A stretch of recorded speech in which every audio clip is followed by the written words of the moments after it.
Okay, everyone, welcome back. We will now move on to item 19, Plan Change 14. And we've got Brent and Mark up there. Thank you. Thank you. I'll just convey some key messages in respect to the report.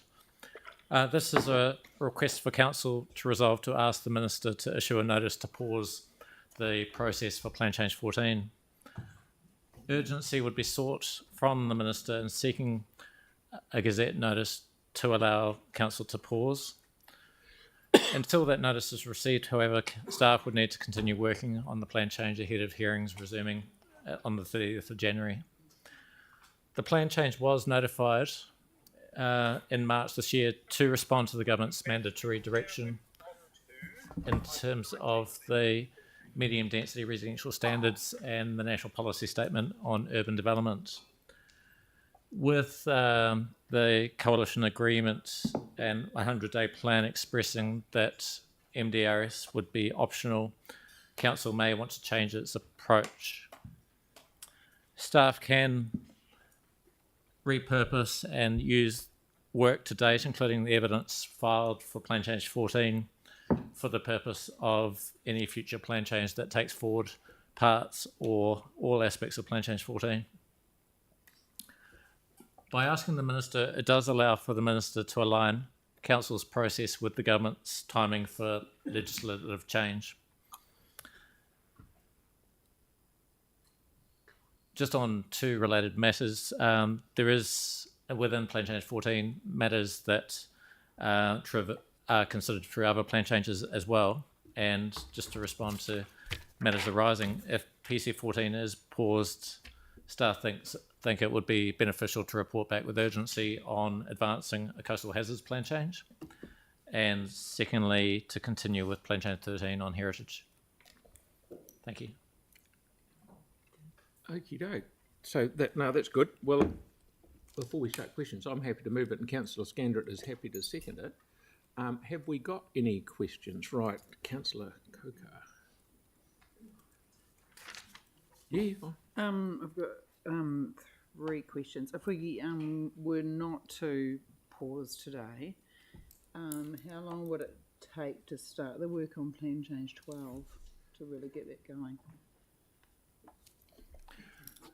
So just as some context to that question, Plan Change 12, we consulted on issues and options and then consulted on the direction of a plan change, but still have to draft the plan change and write the Section 32 report that goes with it.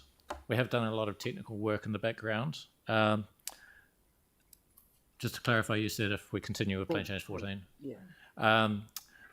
If we continue with Plan Change 14, the team and consultants would be largely devoted to progressing that to the end of the process. And so we would come to Council for approval to notify a coastal hazards plan change in later in the year after we have completed the work necessary on Plan Change 14.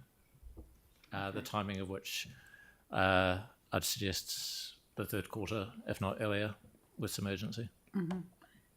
And I think you said to us that if we don't hear back from the Minister, if we were to proceed with the recommendation, if we don't hear back from the Minister before the 30th of January, then the hearings panel needs to continue anyway under the Act, is that right? That's right. Even if we were to not hear from the Minister in the immediate future, we'd have to resume the hearings in any case because continue work in the lead up to the hearings in any case because of the lead in time for preparing legal submissions and preparing for the hearing itself. Okay, and one last thing. Are there any legal ramifications if we do this recommendation, like for submitters who may have spent money on legal advice, etc., who might be frustrated that there's a pause? Is there any risk there? No. And I'll just explain that a little bit.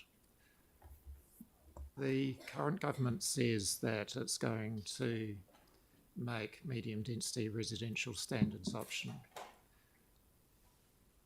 If the current government was to do that within 100 days, that's by early March, And at that stage, the responsible step for the council would be to turn its mind to whether to continue or change what it had previously decided to do, bearing in mind that the council said it was notifying Plan Change 14 because it had no option. So the council might have a different view, might or might not have a different view if it becomes optional. So that's going to happen anyway. And so in that context, pausing Plan Change 14 doesn't create, to my mind, any additional risk or liability. All good, thank you. Councillor Johansson, please. Oh, yeah, thank you. I was just interested in the comment that one of the deputations made in regards to budget. Have we approved the budget as a council for the expenditure? And if so, how did we do that and what did we set? So, as you'll know, the process was initially anticipated to commence in the previous financial year with notification in September. The budget was held across the last financial year and this financial year and had been approved through a prior annual plan process. With the deferral of notification to March and subsequent shift in terms of process to this more time being spent this financial year and more cost, some of the money that was from the previous financial year was carried over to this financial year, such that the total budget for the 2 years combined is 4.2 million, and with the cost to date we are tracking towards that. Right, so it's not, okay, so we've got this new cost that we weren't aware of, it's just a timing in terms of when we spend. That's right. the money. Okay, thank you. Thank you, Yannick. Just wanted to check. How many you got, bud? Just Okay, one more. thank you. I note that there's a whole bunch of work happening that has lacked resources around affordable housing, social housing plans being done through the Greater Christchurch Partnership, the Canterbury Mayoral Forum, etc. If we pause this project, are we able to, how do we reallocate the resource to getting the things done that people want, whether it's the affordable and sustainable housing plan through the GCP or the Mayoral Forum, or whether it's other plan changes that the community have been desperately seeking that's impacting on their, quality of life that we've not had the resource to do. So the consequence of pausing or requesting a pause to the process and the Minister agreeing to that would be that we would pause on work on Plan Change 14, and that would enable staff to progress work on other plan changes.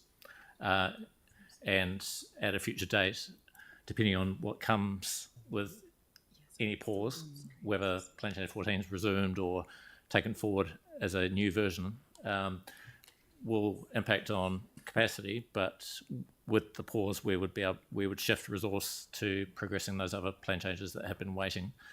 Just touching on the affordable and social housing, there is a joint housing action plan being taken to the Greater Christchurch Partnership Committee this Friday for endorsement, which is for staff to investigate, amongst other things, inclusionary zoning, and there's other actions which would be progressed.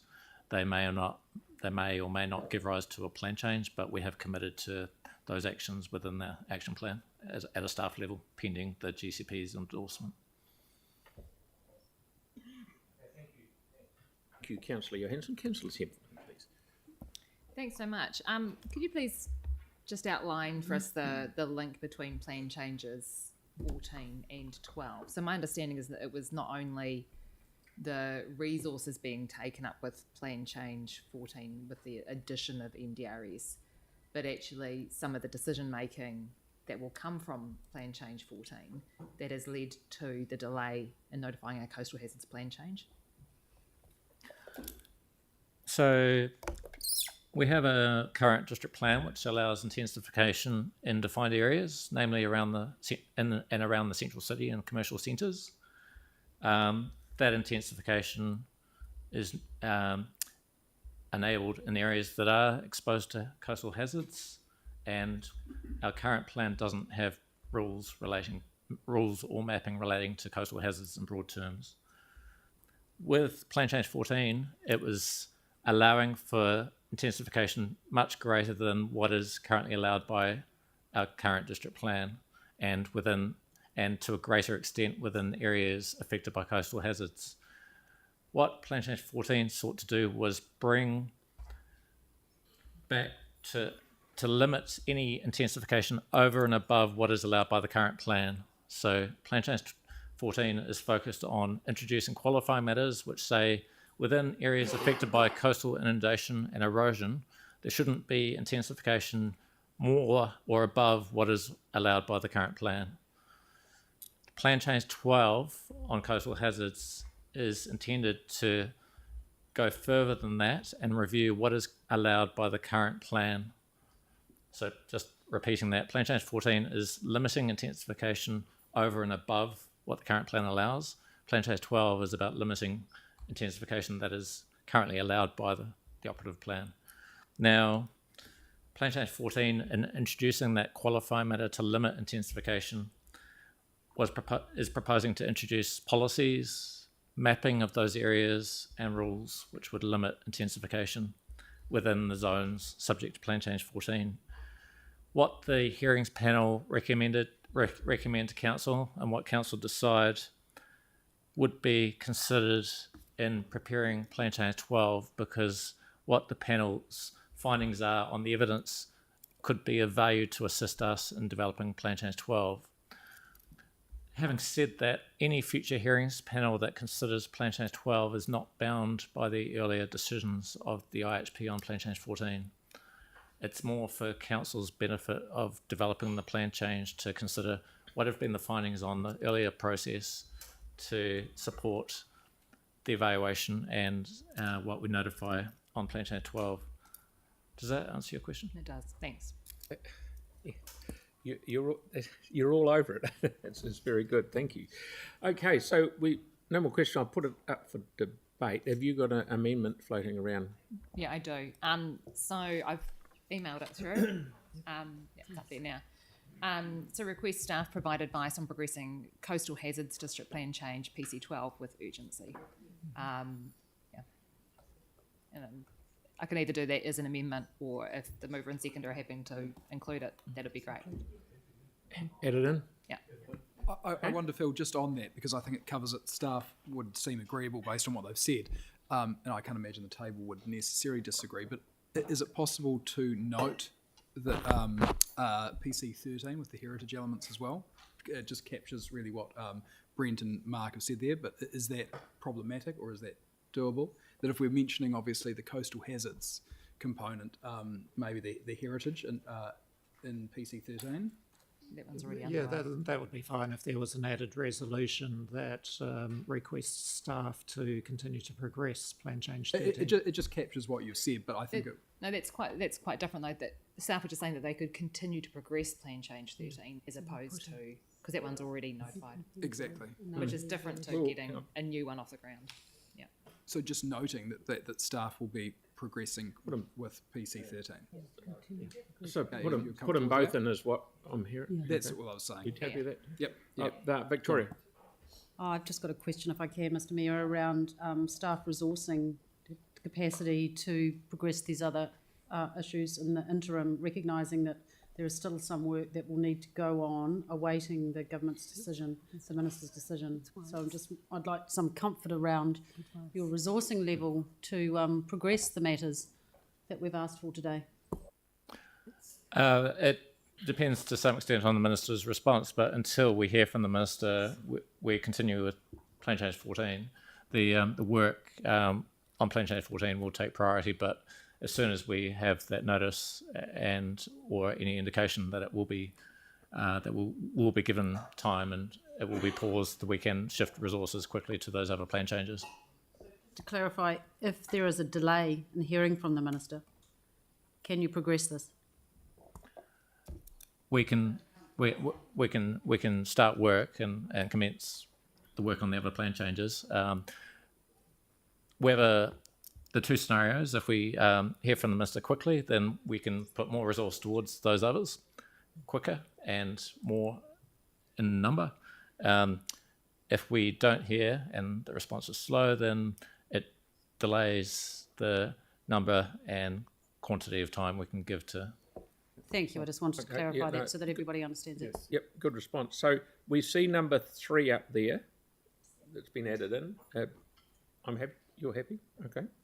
So right, we'll rip into debate. Who would like to be first? Mr. Peters. Thank you, Mr. Mayor. I think pressing pause or asking the Minister to press pause on this for us makes real sense for the city so that we can have some clarity as to what we need to do going forward. I think blindly continuing on would be a mistake. It would be nice to get this clarity sooner rather than later from the Minister in the new coalition government. So hopefully they can pick up on this decision that may come soon from our council and proceed with some urgency to give us some clarity on where we're heading with this, so that as a city we can start to really look at landing this PC14 and get the intensification into our city that we need, but be able to do it more in our terms rather than what we previously had, where we felt compelled to do it on others' terms. So hopefully we can have this message go through clearly to the government and to the Minister that, hey, look, can we please have a pause while you make your mind up and give us that clarity so that we can get this right, because this is actually city forming decision making that we're doing here today, and this whole plan change 14 it does change the fabric of our city, and we need to get it right the first time. So hopefully we can get this clarity sooner rather than later, and please, Minister, give us that certainty we need with this pause. Thank you. Councillor Coker. Strangely, I'm actually finding today a tough decision, and that's really because of the concern about sea level rise and potential requirement for a huge increase in housing in the city over the next 30 years and beyond, due to both climate change as well as the population growth in our city.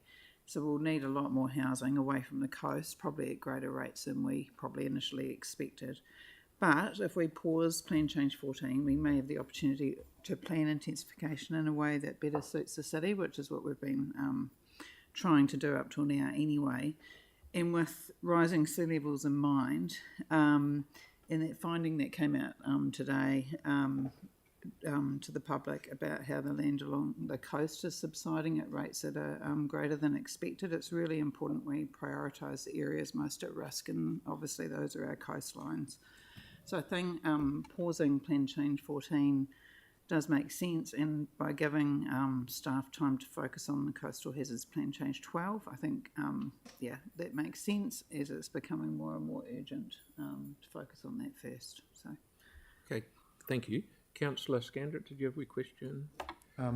Thank you very much. I think this is a really good move and a practical move with regards to our city being built on a swamp, or the majority of it, at a very low level to the sea. So I think that we do need to take steps to better plan our future intensification. I want to thank Councillor Templeton for her point 2 there. I think that's absolutely crucial. With everything else that's happening, the Coastal Hazards District Plan is absolutely essential for the city. And I want to thank Councillor Goff, just to remind the residents that we are and we do take heritage seriously. So thank you both, and thank you to the team. Cheers. Councillor MacDonald. Thank you. Firstly, thank you to, I think, all the planning team within council have worked incredibly hard over the last wee while on what has been a government directive. I think, ultimately with a new government and changes in a coalition, then things do change. So I think it's sort of frustrating in a way that we're at this point, because if we'd had a bit of clarity earlier on, that may have been a bit easier for the team and all the money that's been spent. But I mean, ultimately, this is about protecting, in my view, protecting the fabric of the city. And if there is a glimmer of hope that we can put this on pause while the new legislation comes through, then actually this is a really pragmatic way to do it. I really hope the Minister acts with urgency, so that we can, through the, I think, good questioning of the team, understand we can change that focus on resource internally to drive through, the work around what Sarah's asked for and also what James has asked for. So it's a pretty pragmatic solution. And I guess just to acknowledge the residents groups that have come in and who've worked incredibly hard on limited resources, working through, as we've heard from Helen today, the hearings panels as well, to work this stuff through. So I think a good outcome would be for the Minister to grant this pause, and hopefully she does. Okie dokie. So with that, Same vein. Okay.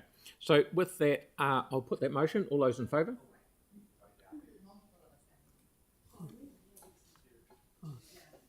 Oh, did you have your hand up, mate? Sorry. Councillor Yo's Hanson. Yeah, I just want to say that, I think ultimately it's sensible asking for a pause. We may not get it, but the irony is that in 2007 we adopted an urban development strategy which actually asked for a number of things to be done around both sustainable and affordable housing. And the reality is, while we've continued to rezone land all across our region, and a lot of that was because of the earthquakes, we've got one of the most permissive district plans in the country in terms of zoning capacity for intensification. But what we haven't seen is the correlation between housing affordability. Just last night, I was shown that the house prices in Christchurch are up 1.4%, right? So we're actually leading the country, I think, in terms of major cities around the pricing of housing. So if we're serious about addressing housing affordability, then I think the sensible thing to do is actually do all the things that are in this housing action plan that's being developed. And if you read through it, and it's going to the GCP partners on Friday, and it's probably about 3 to 4 years overdue, but there's a number of actions in there that talk about investigate inclusionary zoning, investigate good urban intensification. There's things in there that when that work is done should inform a plan change, not have a plan change that then tries to inform what we do in affordable housing. Because reality is, we don't get it if that's what we take, if that's the approach that we take. How we get sustainable and affordable housing is to have a coordinated approach through a number of different and various regulatory mechanisms with an evidence base. And at the moment, my concern with PC14, and it was identified in the Section 32 when staff presented it to us, is that it neither gets more sustainable development or more affordable development. In fact, what we see in Christchurch is that as we enable more zoning capacity, it tends to gentrify the affordable and poorer neighbourhoods. It tends to have a worse impact on housing affordability for some people in our community, and we don't have anything to address that. I'd rather get that other work stream done, get the investigations done, get the evidence collated, and then put that in to addressing the social and environmental impacts of what's proposed in PC14. And I think asking for a pause enables us to do that. Councillor Templeton, did you have... Yep, thank you. Kia ora. I know that many residents are really concerned about Plan Change 14 and concerned about the impacts that greater intensification and more people living in their neighbourhoods can have to their current way of life. But these changes would be gradual. We've seen the gradual intensification of some areas in our city, and it's happened over years as areas have been upzoned. And the same has happened across all of the cities across the world that people like to visit when they travel to. These cities are much more dense, and that has happened over time. And we need to be doing that too. Like Councillor Coker, I am torn today. There are competing interests over concern about the process as well as the need to plan for the future. But the government are not going to ban MDRs. They're going to make them optional. And giving us the choice doesn't mean that we have to stop. It means that we can choose to continue. And I would like us to choose to continue. The population growth for Ōtautahi is expected to be 6% over the next 10 years. We need to be enabling the homes to be built in a way that enables them to be affordable for people, not for necessarily first home buyers, which is what we normally focus on, but the evidence is clear from Auckland that areas that were upzoned as part of the 2016 Super City have increased rental affordability enormously. And in fact, rents have gone down in real terms since 2016 in Auckland in the areas that were upzoned as opposed to those areas that were not upzoned. We also have new data out today, which shows that the effective sea level rise in Ōtautahi is twice as fast as we had been planning for. And as a low-lying coastal city, we need to make sure that we both plan to have areas where people can move to, but also we need to stop people subdividing and building new homes in areas that they currently are areas that we know are at risk. We can do both of those pieces of work.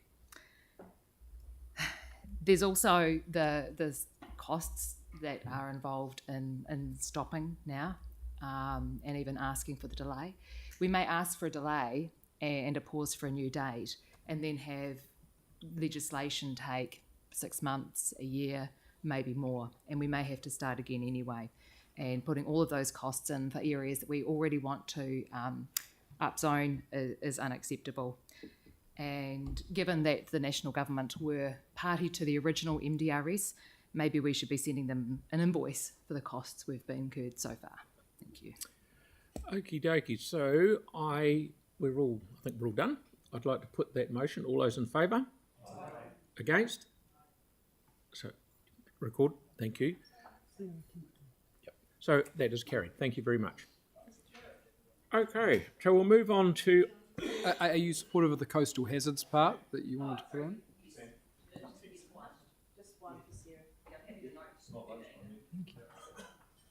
He supported.